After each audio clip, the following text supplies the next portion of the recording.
खाम्फा बरगयारी सारनि बायदिब्ला बै समाव बिथाङा BPF आव थानाय समाव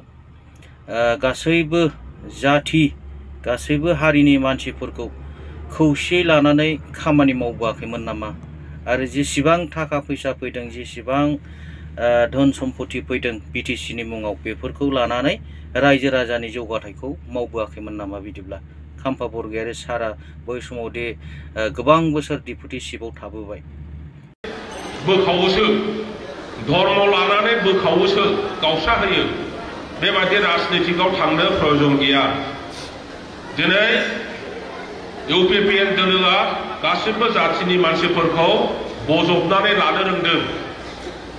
जि हायो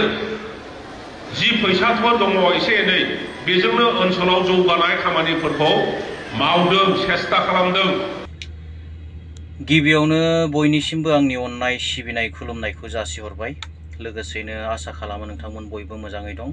आरो अरायबो मोजाङैनो थाथों होननानै इसोरनि खाथियाव आं आरज गाबबाय गोबावथार जाबायमोन आं इउट्युबाव नुजायैया एबा नोंथांमोनजों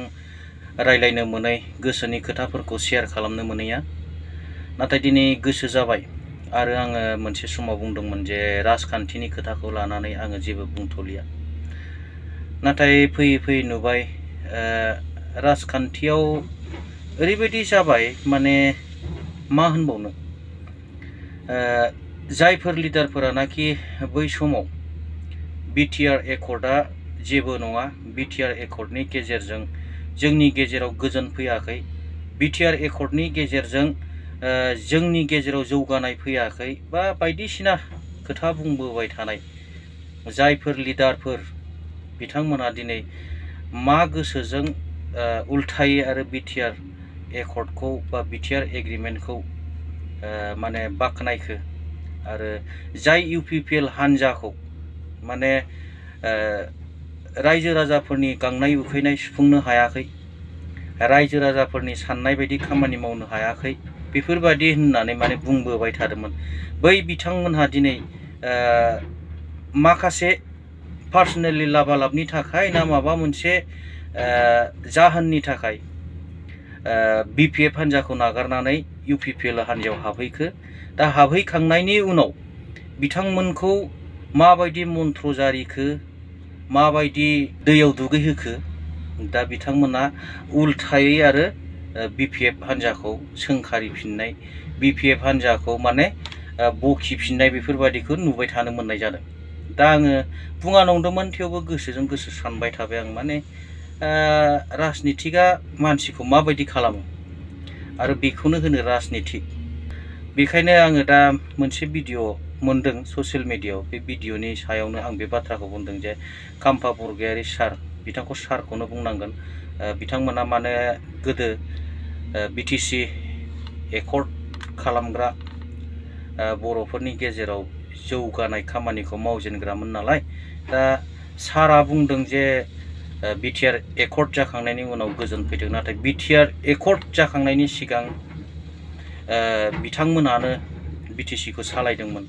आरो बिथांमोननि सालायनायावनो बयनिख्रुइबो बांसिन दाङाबाजि दावराव दावसिया जादोंमोन नामा दा बिथाङा सोरखौ बुंनानै लानो सानदों जे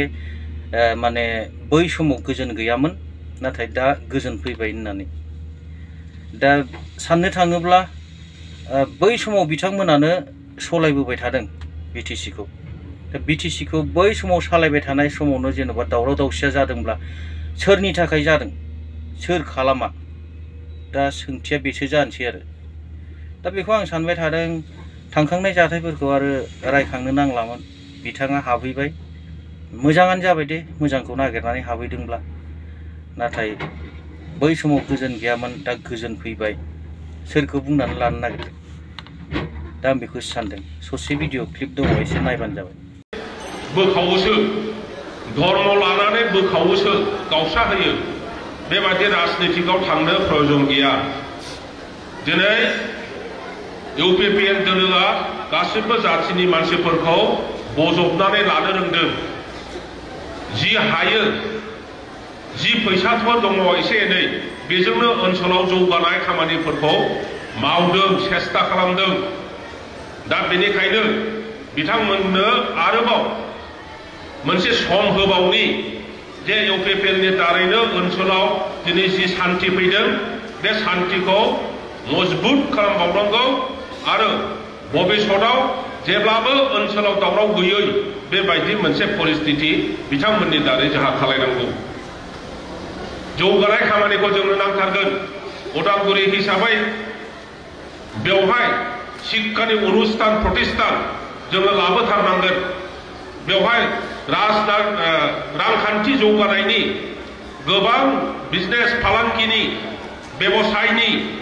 बेवहाय सुबिदा थानांगोन लामा बान्दोफ्रा जेरैबायदि जादों जेराव जायाखै बेफोरबो जाजोबथारनांगोन आरो लोगोसे मोनफ्रोमबो जाथिनि मानसिफ्रा सान्थियाव थानो मोननांगोन दा बेखौनो इउपिपिएलनि दैदेनगिरिफ्रा सान हर सेस्था खालामदों मावदों जोङो रायजो राजाफ्रा ज' जानानै इउपिपिएलखौनो मदद होनानै बिथांमोनखौ खामानि मावनो आरो सुबिदा होनांगौ